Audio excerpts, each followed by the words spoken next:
Maria Moore Dickerson is charged federally with wire fraud and money laundering. KOCO's Olivia Hickey on this breaking news for us right now. She joins us live in the newsroom. What are you learning, Olivia? Yeah, guys, it's just coming into our newsroom. The Department of Justice claims Dickerson deposited over $3 million and returned bail checks into her personal account from the Black Lives Matter Oklahoma City's account from June 2020 till at least October of this year.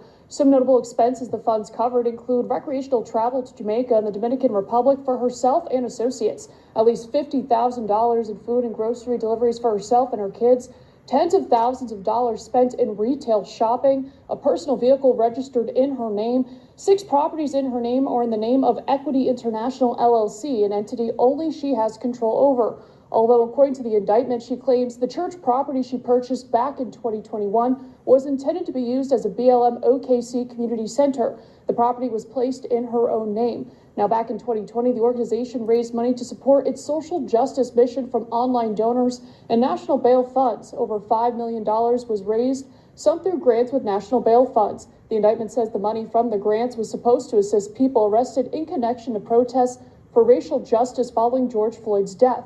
The indictment also alleges Dickerson used interstate wire communications to submit 2 false annual reports to the Alliance for Global Justice on behalf of BLM OKC. She reported the funds were only used for tax-exempt purposes. The DOJ says she did disclose the funds went toward personal benefits. She faces up to 20 years in prison and up to $250,000 for each count of wire.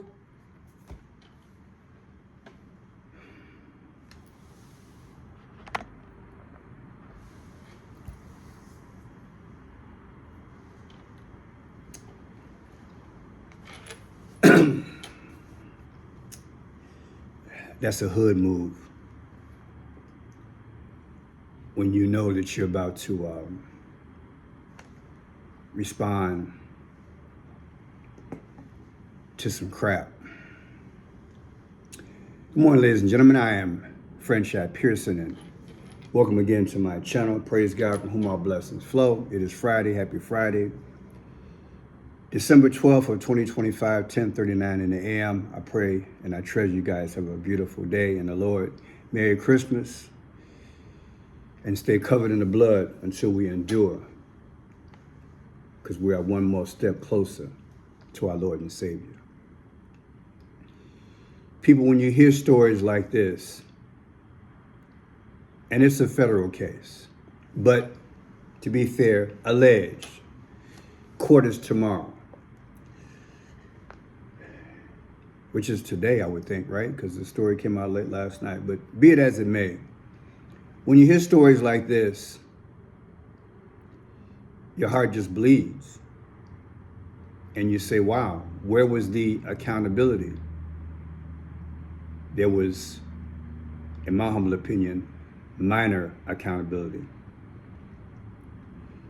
You would think in a time like this, all the I Have a Dream marches and all the demonstrations and all the pointing fingers about the injustices that have happened to Black people and the push for reparations the last generations, you would think at a period of time like this that there would be some Black organizations as well as white organizations or whomever issued this money, that there will be some stipulations, obligations in place so that something like this going forward would not happen. Because last time I checked, it's 2025.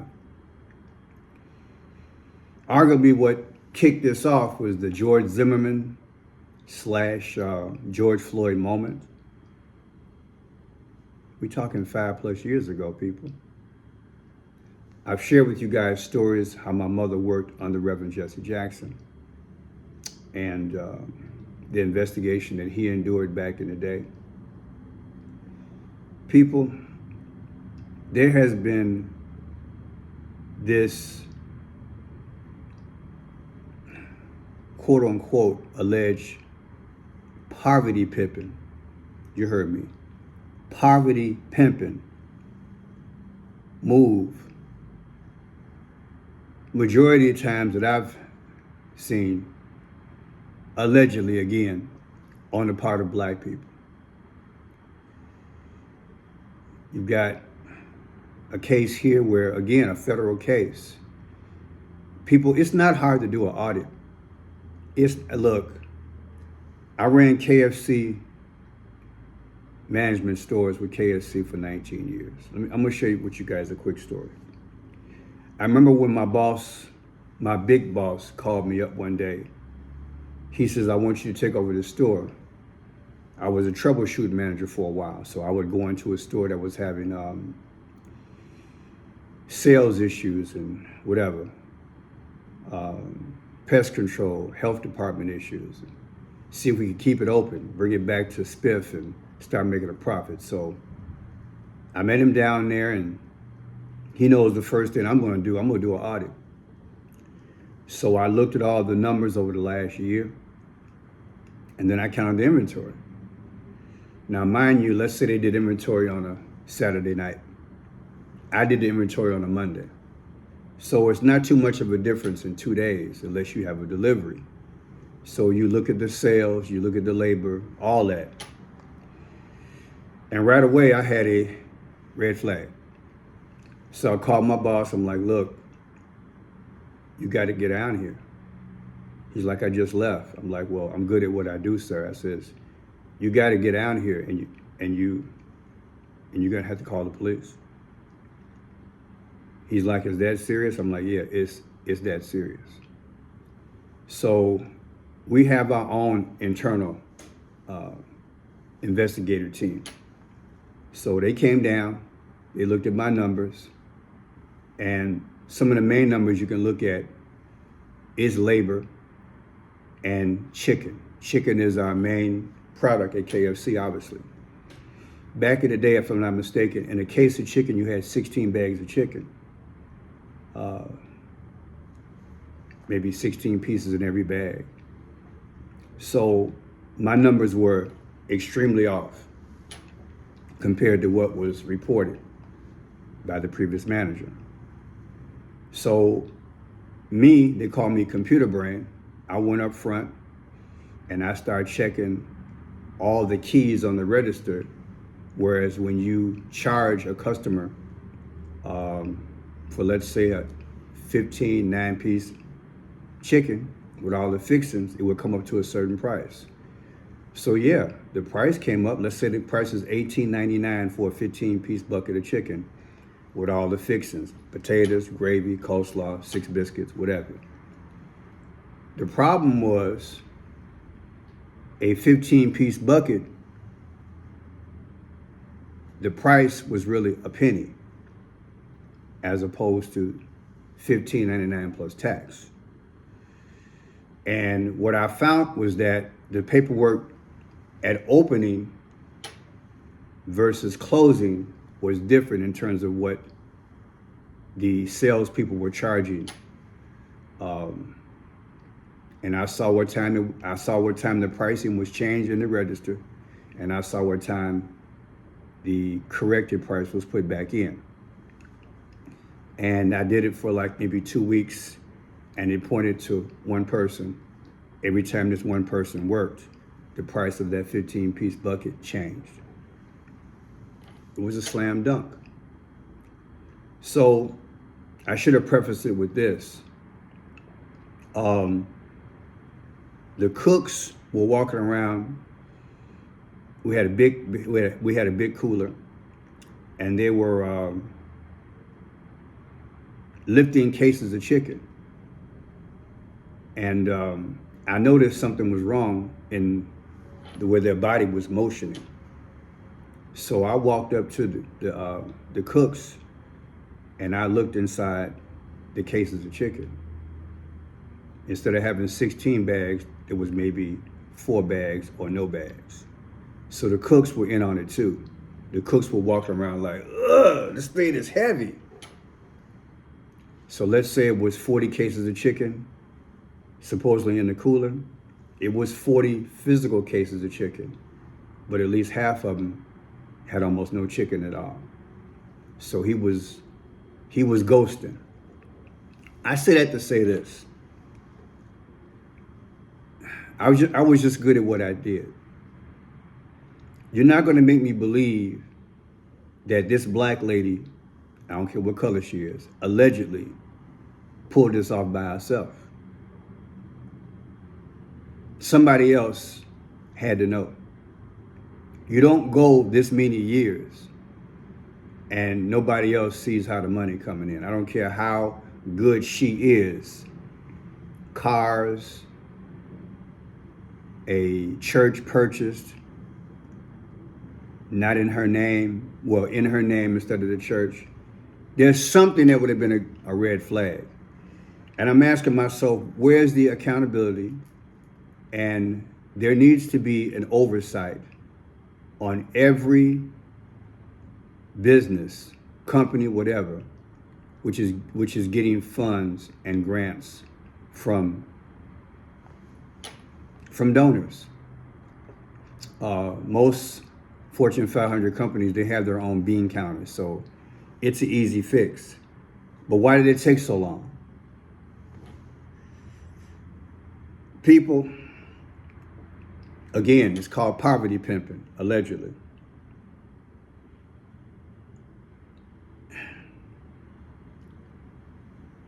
I'm looking for people like Jasmine Crockett, who's now running for Senate in Texas. I'm looking for blacks to be accountable and let that be one of her talking points in relation to this.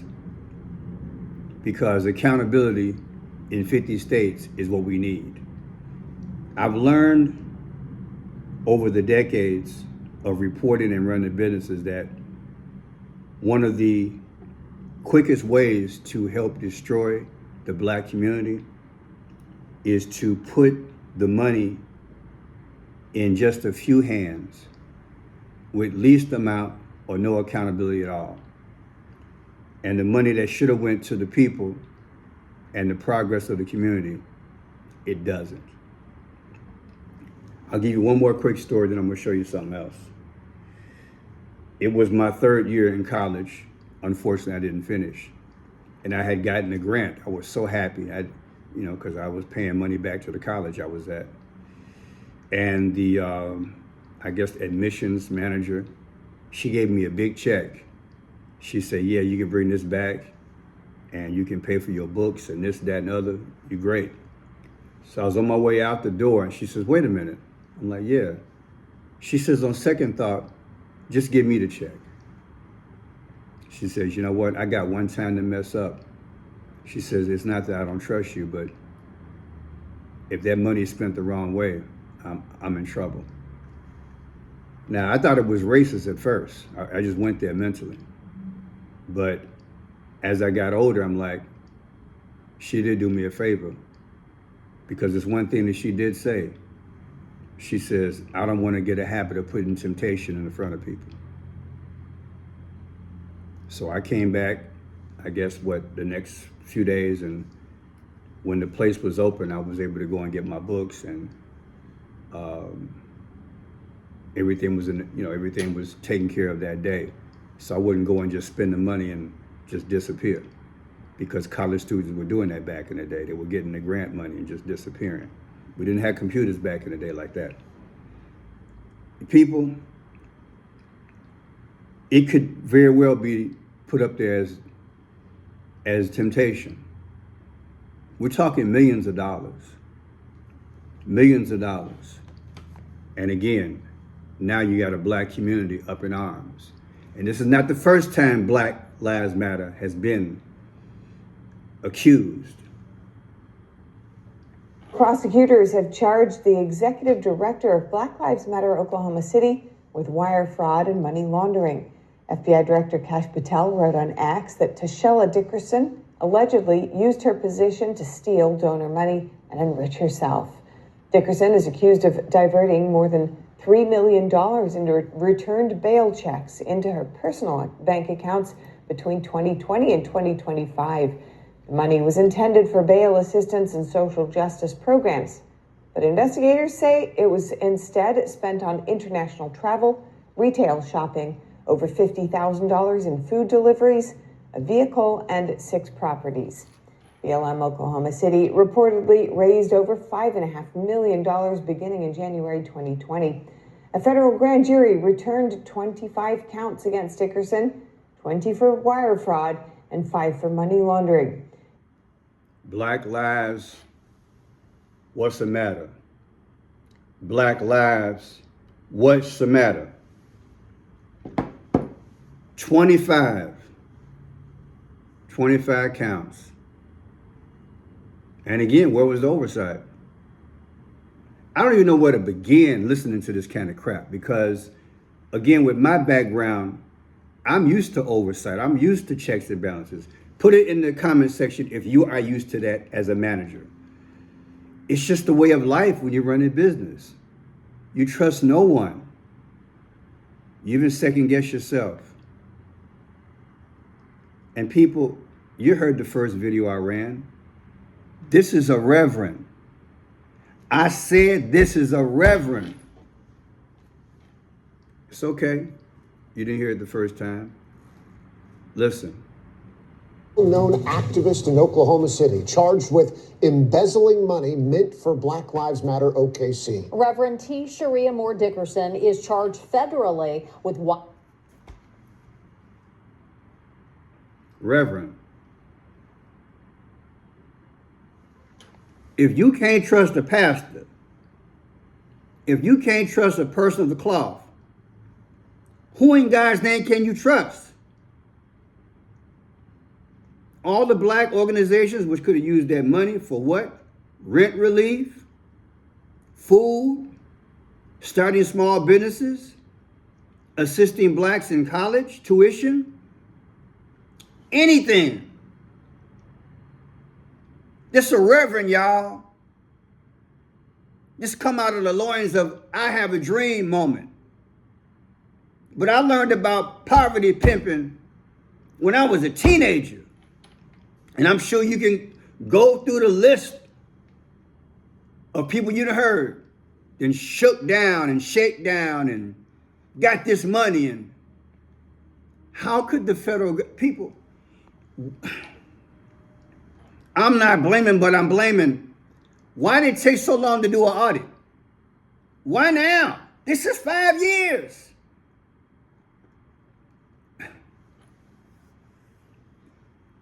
If you've had any background similar to mine, you know what the hell I'm talking about. It don't take 5 years.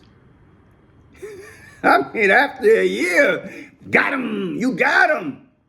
You got him. And serving time don't bring it back. She'll be in prison forever, but it don't bring it back. And I'm telling you, she ain't the only one who benefited from this. And you're not going to make me believe that she the only one who knew about it either.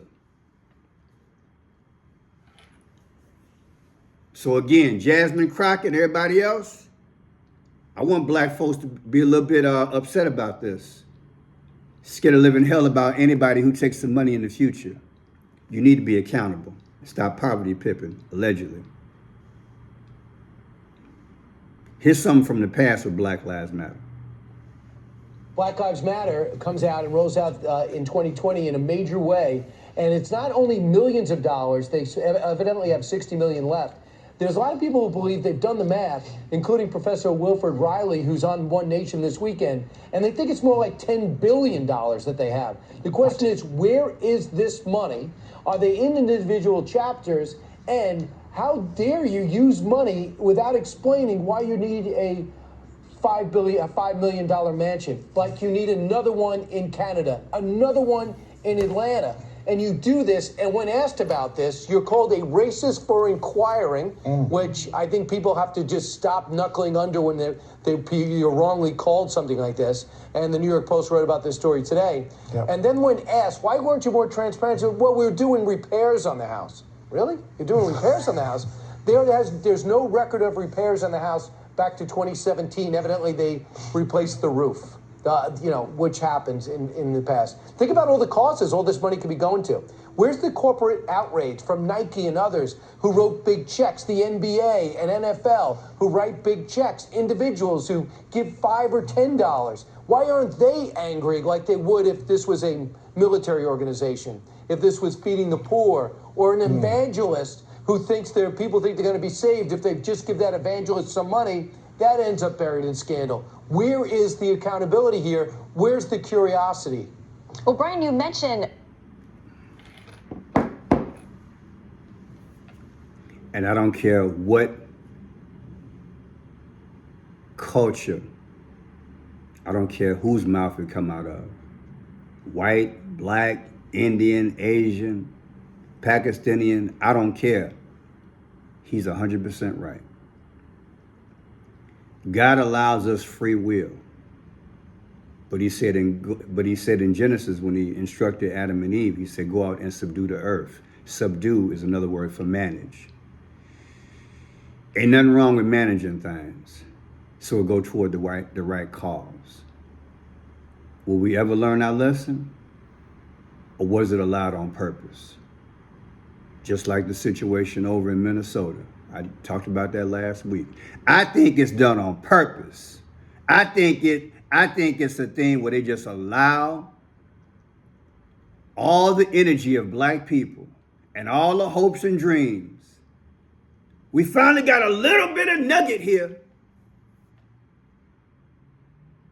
We're going to grow our community. And the very few blacks, which are at the top of the totem pole, top of the heap, they get the cream of the crop. And you sit back. And I'm going to add this. If there had been some white women who had done that allegedly, you would have had Jesse Jackson out there, Al Sharpton, and every black leader who's dead and gone would have came back and said, God, please bring me back to this earth. I got to do this. But because it's a black person on these alleged charges, we can't go there. You can't go get your own people. You hear what he said? It might not just be millions, it could be billions. And if I was head of those departments, I would create a committee to say, look, send me a copy of all the checks that were sent to Black Lives Matter since the George Floyd moment. I would go to court and show the total that I came up with in relation to what they spent. See if these numbers jive. You ain't got to do nothing else because numbers don't lie. Numbers don't lie.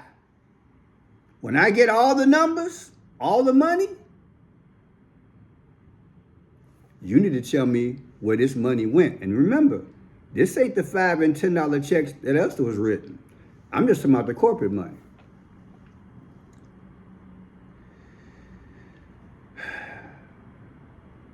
It's sad. I'm Friendship Pearson. Look at how much time was wasted.